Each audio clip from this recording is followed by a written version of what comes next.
All right, now let's pop up back up to the top and talk about our ER, IR verbs, because there's a little more, just like with AR verbs and the irregulars, there's a little bit more that we need to talk about, okay? Now, if we looked at our chart, this is where this piece is going to come into play. You're going to write in your notes, you're going to write this piece over here on this chart, okay? It's like a little continuation. I had to put it on the other thing so you could see it a little bit better. All right, you do have the verb endings already. So now, let's take a look at these, what happens here. And it's just here on the bottom that this happens, okay? Remember in the present tense, we have certain verbs that have stem changes?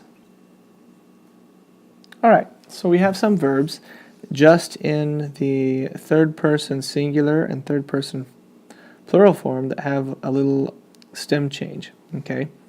Just like in the present tense, it falls within the boot. Well, in the past tense, it falls within the slipper.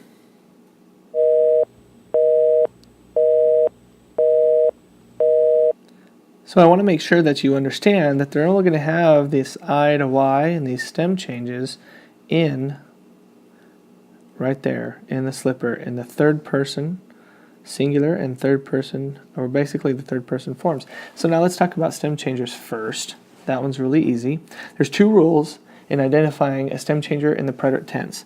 The first one, okay, rule number one, is in the present tense, it has to be a stem changer. Okay? If it's not a stem changer in the present tense, it's not going to stem change. So you have to know those, so it's kind of hard. Number two, the second rule is that it has to be an IR verb.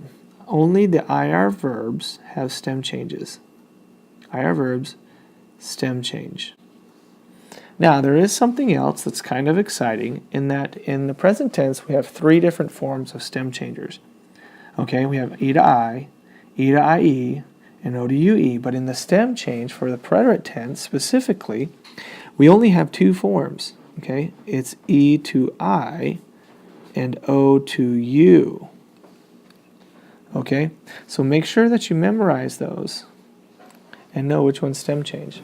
Now this I to Y stuff. Now this is interesting. This is whenever we have multiple vowels at the end. I'm going to give you an example to help you teach it. So for example, leer. Okay, we have L-E-E-R. We have two E's. Now when we write this in the third person, for example, El, we're going to say he read. It's le. Our inclination is to put that I in there and do that. But there's a problem.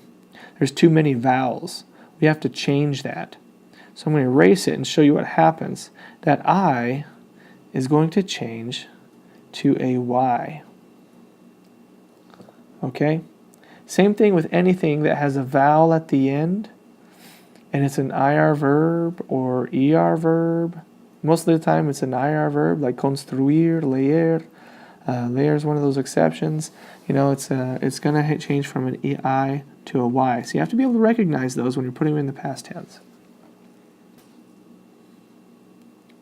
Well, now let's jump into our AR verbs. There's a few of them that are irregular that need to be shown, and these ones have what you call orthographic changes or spell changes. Your cars, gars, and czars. Okay. Now the simple rule is this: because we're dealing with an E, we have to recognize what happens phonetically. How it's like chemistry. How does that C react to the E? In each case, and the Z also, and the G, okay? Because what happens here, for example, if we're looking at the verb buscar, and we want to put it in the yo form, that C makes a k sound. But what happens when we put a C with an E? It wants to make that S sound, s, or th, como dicen en España. Okay, so to conserve that, we have to change it.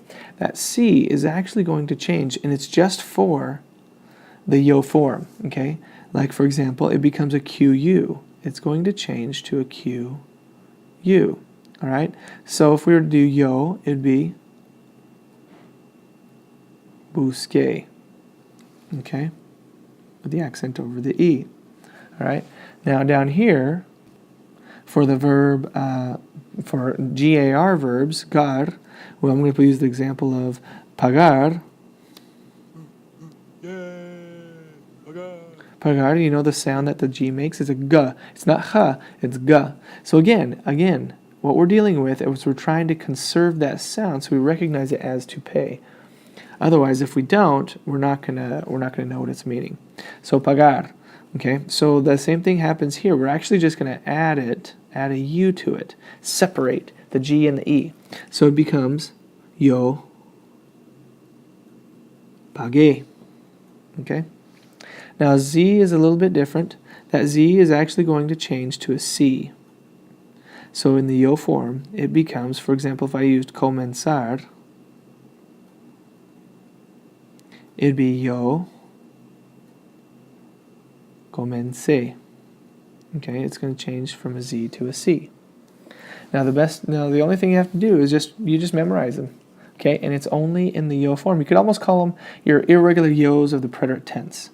Okay, because you're gonna change them because they need to conserve the sound that they originally made in the word.